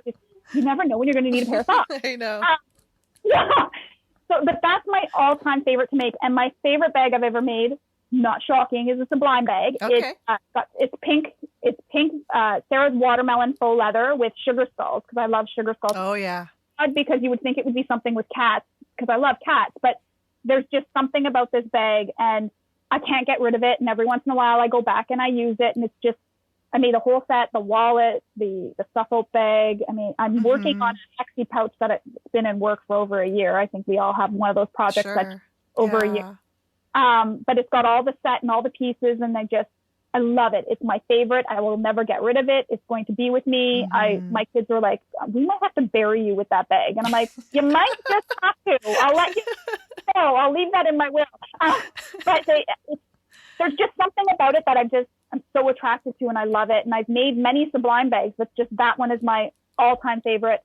I love the Sublime bag, but I love that one the most. I mean, cool. There's other bags that have come close, and you're like, oh, that one might give it a run for money. And then I'm like, nope, still that one. I still love it. You know, every new pattern Sarah comes out with, I'm like, might be a run for its money. And then I'm like, no, and it's funny because I'll say to people, oh, I got this new fabric and guess what I'm making? And everybody's always like, that's a blind bag. I'm like, am I really that, like, you can really read me that well? Like, am I like that obvious? And even my kids are like, are you making another Sublime bag? And I'm like, really? Like, when my kids know it by name, you know, they know it. You know, like, do your kids like request bags for them that they want you to make for them? Oh my God, yes. So my son is actually worse than my daughter, which is really funny because girls usually like bags. She likes the small bags. She likes it to be very compact. She doesn't want big bags. She doesn't want bright design. She doesn't want, you know, but he loves like backpacks, and he wants, you know, all these, he wants it set. So it's funny because when my daughter asks for a bag, she thinks it's going to be made that day and she'll have it the next day. Of course. But not a machine, although I have done that in the past. That's not going to happen today. And then my son's like, you know, when you get a chance, would you make me like, you know, his EpiPen pouch? I make him one of those, or a new pouch for school, or a pencil case, or a, but they love it. Yeah. But I love it. You know, I will never say no when my kids want a bag made. I will never say no. They're lucky. They're pretty lucky kids. So yeah, people always tell my kids how lucky they are to get anything they want made. And it's like, I don't know if I make as much for them as it seems, but I do. You know, I try to make them stuff for Christmas, and I've made them both quilts, and I've now made my daughter, well, she's got the quilt top. The quilt's not done yet. It's one of those. I have quilt tops that have been sitting there for 5 years needing to be finished. I probably won't get to her. She'll be out of my house and married by the time she gets her quilt top to match her new bedroom. That's the joke right now. Like, she'll have it when she's married. At least you have quilt tops done. I have quilts that I have in, like, you know, their project containers, like, already, like, all the fabrics are in there. A couple of them are from like sew-alongs that I've signed up for, like the Allison Glass one, and it just is not finished. So those are like on my to-do list. Like, I need to at least finish these tops. And then once they're tops, you know, it's easier to kind of finish them, at least for me. Are you like me where it's just like, this takes too long? I need instant gratification. Well, anytime I do need instant gratification, then I make a bag, mostly a So Sweetness bag. And because sometimes quilt tops just take a long time. But the other thing is just that I just keep getting these different projects, and I do some commission sewing, so that kind of like bumps stuff out of the way. So and then I don't know if it's like this for you, but I let sewing for other people like push sewing for myself off the table, and I'm trying to change that because I hear people so many times saying, oh, I have too many quilts. I have so many quilts. And I'm like, we have one in our house because all the other quilts I've made have been either gifts given away or commissions. So I don't know if it's like that with you. I don't have a problem making myself a bag. I always have these wild ideas that I'm going to make a quilt, and I test for Happy Cloud Creations. So I have lots of quilt tops that I've tested for her, and I'm always like, I'm going to make that into a quilt for us. And it's folded up the top in the bin, and it's waiting to, you know, be loved. And it's just never, and I have some like you where I've started the blocks and I have the blocks, you know, pieced, and I still have to finish the other blocks and so on, same thing that I've started. And, you know, it gets pushed aside because something else comes along, you know, it's like, I feel like a dog seeing a squirrel. It's like, squirrel, you know, like, I know, me too. I'm like that. Oh my God. It's distraction, right? It's like Sarah comes out with another bag, you know, it's like, I gotta make that now, you know, like, never mind what I was working on, that's going to go pushed away now, and I'm going to go push this other bag. Like, it's, you know, and then all these ideas start going, and, you know, I can't stop. And then it's like, those quilts will be there later. And it's like 5 years later or 4 years later, they're still there. And I can't believe, I'm like, has it really been 5 years since I started this? Yeah. Time just goes by so fast. It's way, way too fast. But we're all the same, I think. I think the more that we, you know, talk with is it in our communities, we all kind of have the same sort of issues. Yeah, we love to make stuff.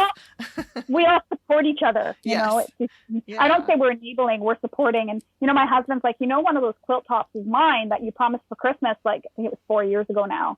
And I said, I promised it for Christmas. I didn't say what Christmas. A good one. Really good one. You know, I said Christmas. I never specifically said Christmas of whatever. It could be Christmas, you know, 2030 by the time you get it. I mean, you'll get it for Christmas. The one quilt that we have completed in this house is my husband's, and he nagged me, and it did take me like 3 years to make it, but it got done. And I guess it was good that he kept me kind of like sort of on task. I mean, he wouldn't like nag all the time, but it would be like a year went by and he's like, so how's my quilt coming along? That's what mine is doing. He's like, so it's getting cold again. You know, winter's coming. I need a quilt. And I'm like, that's great. There's blankets upstairs. Go ahead, go use one of those. Like, I'm not ready to finish it yet. I've got, you know, and then Christmas comes along and we get our Christmas sewing. And then it's like after Christmas, we have lots of birthdays in the family. So then I'm doing that. And it's like it's a very short period of time where I can, you know, sew you a quilt. So I'll get to it eventually. I'm not promising the date. I just said Christmas. So whenever I give it to you for Christmas, you'll be very surprised. Happy. Yeah. And exactly. happy. Like, hey, you may not want it by then, but who knows, right? So there's so much more precision involved in making quilts and so much more cutting. Wow, there's a lot of cutting. Yeah. But I enjoy it because it's another, you know, it's another creative outlet for me. And it's nice because it's different than bags, right? It's bags. You know, there's all these different skills that you have to know for both. But I love that I can use both skills that I have from bag making and quilts to do both.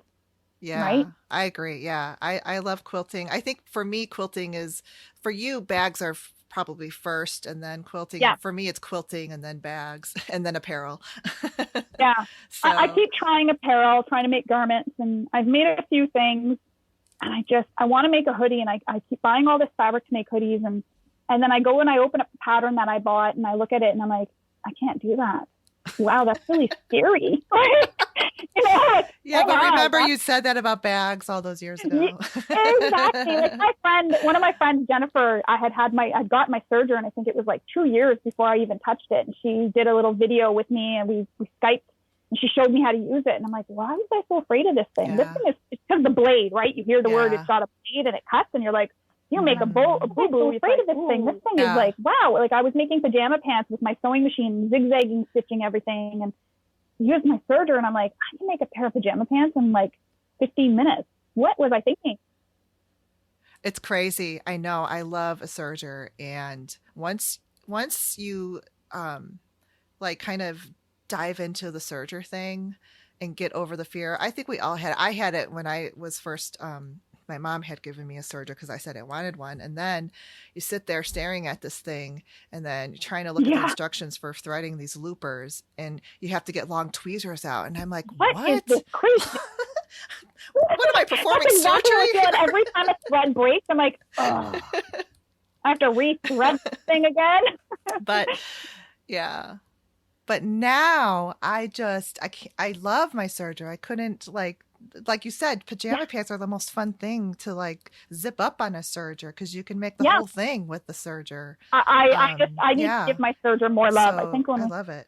I might make some pajama pants and give it more love today because it's sort of, I wonder if your machines get jealous of each other. It's like the Juki gets way more attention than all.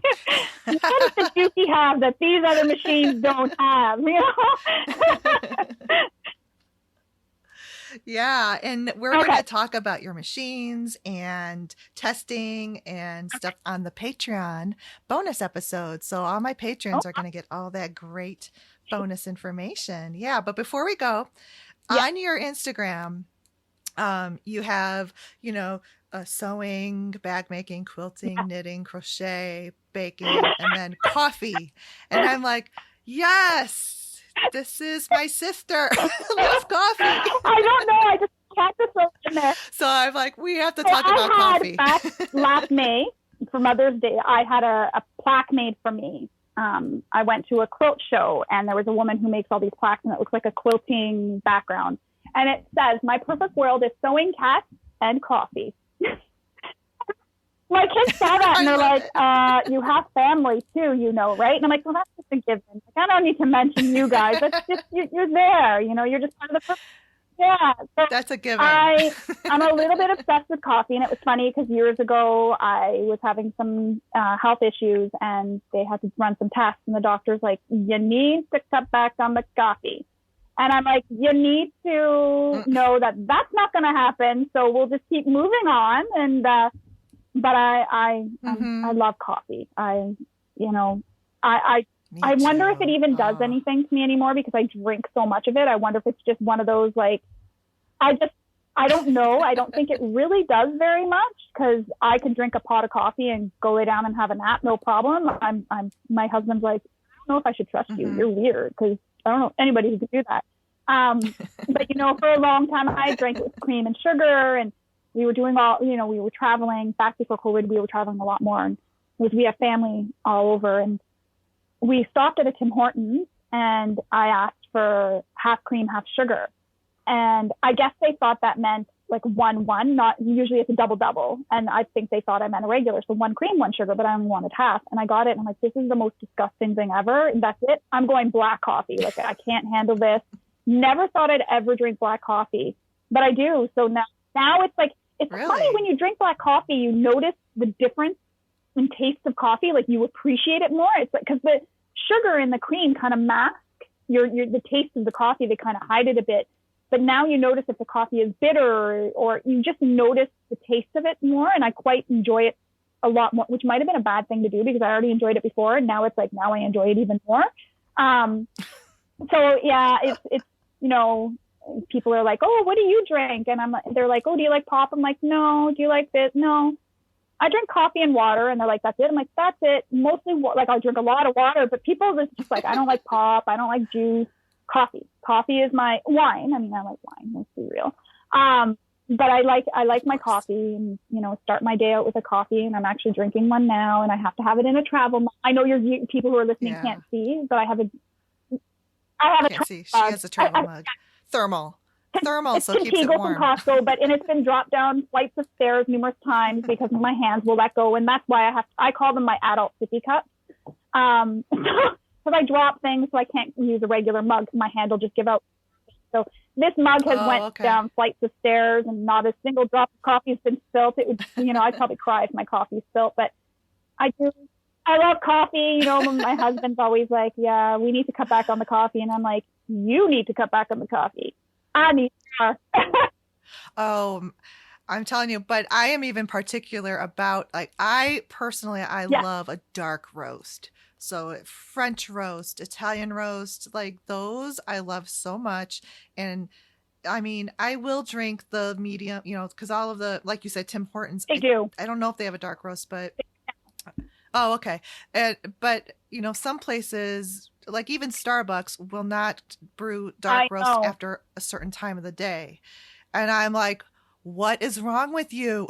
You are like the coffee, this company of the world with the shop on every corner, and you will not serve dark roast. But I guess so many people don't like dark roast. That's probably why they think it's a waste, and they have their thing of like, we brew a fresh pot every half hour or something like that, which is good because it's another reason why I'm a little coffee snob. And my husband tells me that you're so snobby, but I'm like, it burns if you leave it on a heat plate. And, yeah, sure, it'll keep the coffee warm for 2 hours, but it'll keep it warm and burnt to, like, where you can't drink it. Yeah. Yeah, it gives you a stomach roast. ache. It's bitter tasting. Like, we drink medium roast here, but we often, like, we have our coffee for in the morning, and then because we like that, we have coffee for morning and coffee for at night. So we have special coffee, Starbucks, that we bought that we had ground up and everything. We have Starbucks at night. That's like a treat because, before COVID, our date nights were brew coffee when it was nice out, and we'd just go for a drive, and we'd go sit and watch sunsets and talk, or we'd go watch by the airport and watch the airplanes take off, and we'd bring our own coffee. And then in the winter we go to Starbucks and we have our coffee there. And so we were like, well, we got to continue with that, so we need to buy a bag of coffee to have for at night, so that you're not drinking, you don't want to get sick of your coffee, you don't want to drink your daytime coffee at night. You want to have it changed up a bit. And he's very much on the dark roast. He likes the dark roast as well, but he says the same thing. If you leave it on the burner, and I agree, it gets that bitter, gross. Yeah. It almost looks like It sludge does. after a while. You're like, what am I Yes. drinking? Yeah. Yeah, it just ruins it. It ruins the whole flavor profile. And it's funny because dark roast, people think that it's so much stronger than the medium, but it's not. It's actually, I feel like it has a more sweet, Right. chocolatey flavor to it.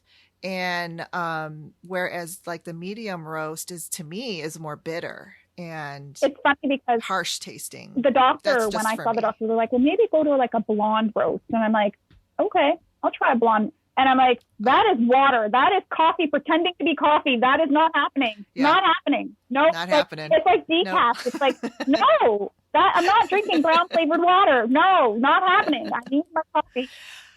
I can't actually. There's one decaf. I feel the same with that with you, except for this one. And sometimes I have to do it because it will keep me up. Um, on a night that if I have to be up in early in the morning, I will definitely drink this. But Pete's French roast decaf is good. Like I don't even think you might be able to tell the difference. I mean, you probably could, but it's really I'll have to, close. It's we have very, that very here. good. But there's no other decaf like Mm. Starbucks decaf. No, this I'll Pete's look to see if we have it here. Peets. And To if we me, don't, I that's the know who to best go to decaf find out out to send there. me some. Yeah. Yes. It's like hooking up Yes. people. It's like my friend Absolutely. in Florida. I hook her up with Tim So Hortons coffee, and I'll send her Tim Hortons coffee because she loves it. And it's like, I'm like the coffee dealer. I feel like Canada Post must be wondering why I'm shipping out so much coffee all the time. You know, because I'll send coffee, and even when I do like the gift exchanges and stuff, I always try to put I'll put tea. You know, because I can't get little individual packets of coffee, but I'll put tea or stuff. You know, try to always include something from Tim Hortons. Give me coffee, and I'm a happy camper. You yes, know, I know. Me too. And don't even utter a single sound or word to me in the well, morning I try until to I've get up had before my my kids coffee. because now that they're off, right? I try to get up and I'll do what I got to do and just it's like you get your coffee first thing in the morning and you're like like, you know you just that's what you. Yes, yes. I'm like that. I don't know if you ever saw years ago, it was in the 90s, this TV show called Ally McBeal. But she would like cup her first coffee of the day and go in the office and she Yeah, would cup it in her hands and sniff it and then she would take the first sip and just be like, ah. And I'm yeah, like, it's just that's like totally me. I do that with the first pour and the first sip of coffee oh, is and like none we other. It's start, the start our best coffee to brew before ever. we get up, and it's like you wake up and you smell it and you're like, you know that remember I think it was the Folgers commercial. The best part of waking up is Folgers in your cup, and it's like it is Yes. literally the best Yeah. part of waking up is smelling that delightfulness. Like it's just like it's like good morning. I tried to do tea, and I did do tea for a while, but I don't know. I go back to coffee, and I love tea in the winter. That's all I will drink is like I can drink tea all day and not like I'll drink herbal tea. I also love I love all kinds of tea. The only one tea I don't like really is rooibos.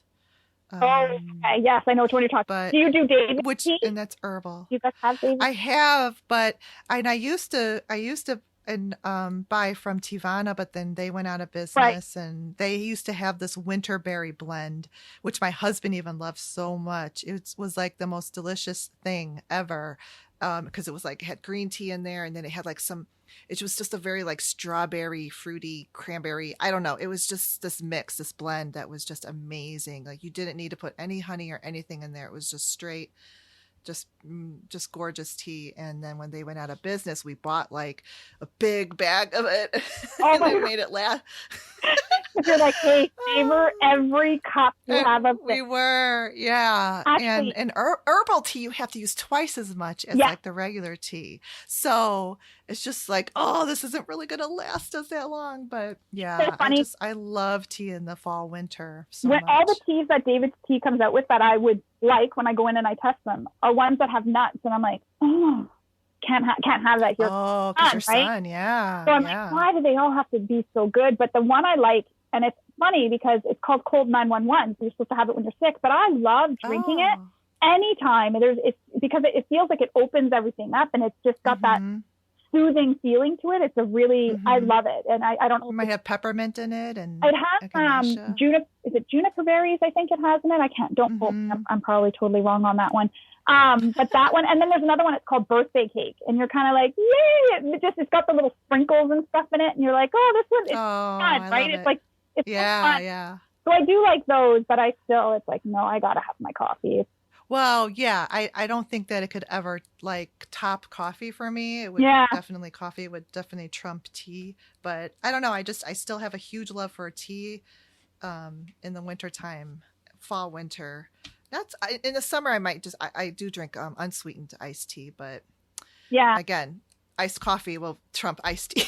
Coffee, cats, and sewing. I think it's I love I always say if they put a truck outside and they wanted to kidnap me, just put free sewing, coffee, and cats, and I'm gone. Like, I'd be there, Mine would be sewing, coffee, and dogs. So I'm as crazy about dogs as you are about cats. Like, if it wasn't for my husband, I'd probably look like, is it The Simpsons with the lady with the crazy hair and all the cats? Yeah. That's probably about what I'd look like. Like, it's like one of those memes.